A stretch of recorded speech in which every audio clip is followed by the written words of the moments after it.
Hello guys, tara na mga unta og tiil sa manok na pertigid taw na kung ingkid kay gilamian jud ko gimingaw jud ko ng tiil sa manok. Unya karon nagtalikod ko guys kay mauwaw ta ako nagkinamot ko nya sila nagkutsarag tinidoro nya. Perti man gid na kong kaon gid perting lingawa gid nako nga nagkaon gigutom jud ko guys kay nagzumba man gud mi before nangaon. Unya mo nang usagid ka plato akong gikuha doon ako'y tiil sa manok, doon ako'y minantika ang isda, doon ay putput nga gagmay kayo og bulinaw, og ang bulinaw nga dunay itlog. Sus, grabe kalami naman gud guys, gitagamtam jud nako ang kalami.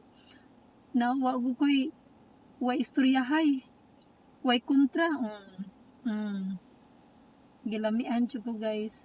Unya kaning among okasyon karon, monthly get together ni guys sa atong mga kababayan diri sa US, labi na sa Port Charlotte nga area.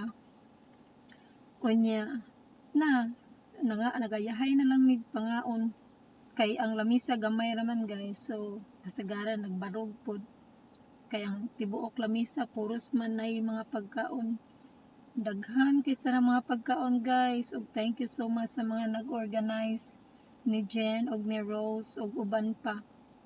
Onya kami tanan nga mga kababayan perting lingawa gid namo na nagayahay na lang mig pangaon. Onya tara na guys, enjoy nato ang atong pagkaon.